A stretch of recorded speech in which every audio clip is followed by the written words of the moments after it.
Hi, this is David Borla from Borla Performance, and welcome to our active performance sound installation video. We'll be installing this kit on the car you see behind me here, which is a 2023 Mustang Mach-E GT. As you can see, we have the vehicle up on a lift. We do recommend using a lift for this install, and we will be following along with the steps in the installation manual. So if you have the manual out while you're watching this video, it's probably going to help you out a lot.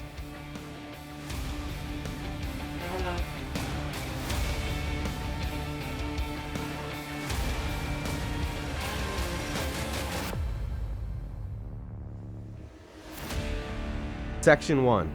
Install the speaker enclosure. Begin by removing the underbody panel. This can be done by removing the 18 10mm bolts holding the panel in place. There are 6 bolts to remove from the front of the panel and 12 bolts to remove from the rear of the panel closest to the bumper. With the bolts removed, drop the panel and slide it out from under the vehicle. Next, remove the factory alert speaker. Not all Mach-E's will have this speaker. Now remove the inside factory bumper nuts. There will be 2 15mm nuts on each side of the factory bumper in the cavity that was exposed earlier. Remove all 4 nuts to prepare to mount the enclosure brackets. With the 4 15mm nuts removed, move on to assembling the brackets that will hold the enclosure to the vehicle.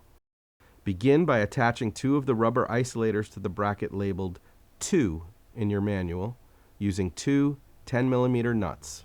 Then attach bracket 2 with the rubber isolators to the brackets 4 and 5 assembly using 2 of the provided 10mm nuts. Repeat the same process for the other bracket. Install the 2 bracket assemblies onto the vehicle. Align the speaker enclosure bolt holes and tighten the bolts. Pre-install the 6 10mm bolts and rubber washers that will secure the speaker enclosure. Be sure to install a rubber washer on each side of each bracket on each of the mounting bolts. Next, working from inside the vehicle, pull back the carpet in the trunk to expose the rubber grommet and vent in the driver's side rear corner. Drill a 5/8 inch hole from the inside of the vehicle and then route the 2-pin connector side of the harness in from the underside of the vehicle, leaving a few inches to connect to the speaker enclosure. Seat the grommet as shown. Mount the speaker enclosure to the previously installed brackets. Orient the speaker enclosure with the speakers facing down and to the rear of the vehicle, using the remaining 6 10mm bolts to hold the enclosure securely to the brackets. If your Mach-E came with a factory alert speaker, please reinstall the factory alert speaker to the passenger side bracket. Be sure to connect the Borla speaker wiring harness connector into the back of the speaker enclosure. Then replace the underbody panel. Next, remove the screws or bolts holding the 2 cutouts in the underbody panel. Install the 2 Borla speaker grills and secure them to the panel using the previously removed screws or bolts. Section 2. Route the speaker wiring. Using the panel removal tool, take out the sill panel next to the driver's side passenger seat. Then, remove the panel beneath the B pillar. Lift the secondary cover from the rear sill plate just enough so you can access the wiring channel. Move to the driver's side front of the vehicle. You're now going to remove the frunk release handle.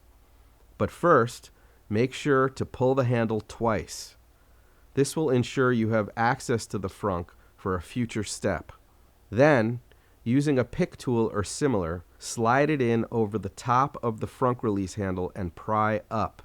You should feel a little click when the handle retention clip has been released. Carefully pull the handle off, being sure not to lose track of the small retention clip. With the handle off, remove the door sill panel and set it aside. Lift the secondary sill panel in front, just enough so you can access the wiring channel. Using the wire snake or a similar method, feed the speaker cable from the trunk into the rear driver's side sill channel. Tuck the cable into the sill along the driver's side, underneath the flexible sill cover you loosened earlier, so it will exit from the front sill and kick panel. Section 3. Connect the DSP amplifier wiring harnesses. Next, you're going to access the convenience battery. There are two methods described for this step in your manual due to a design change made by Ford during the 2023 model year. The Mach-E we're using here requires the second method, which we will demonstrate. Check your manual to see which battery access method applies to you.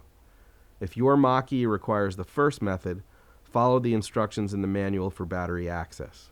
Using a panel removal tool, remove all the fasteners that secure the main front panel. Some of these fasteners are located behind small additional panels you'll need to pop out. Remove the main front panel. Now, locate the grommet on the firewall behind the battery. There will be a small access point on the right side of the grommet.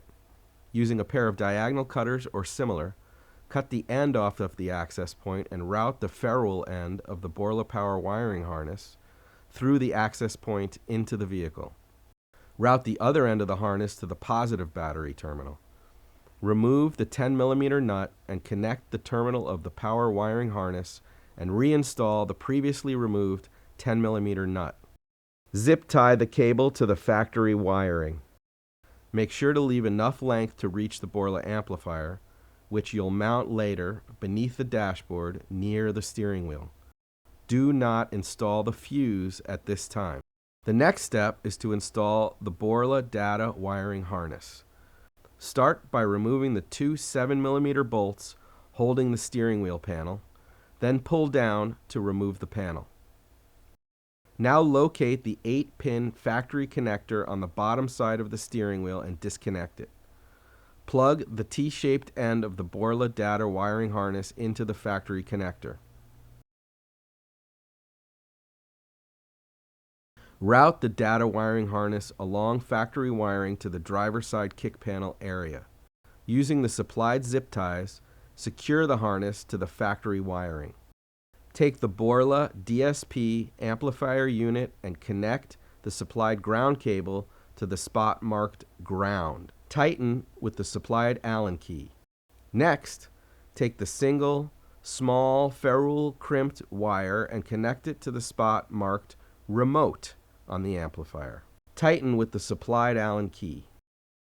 Then take the previously ran Borla power wiring harness and connect it to the spot marked plus 12 volt and tighten with the supplied Allen key.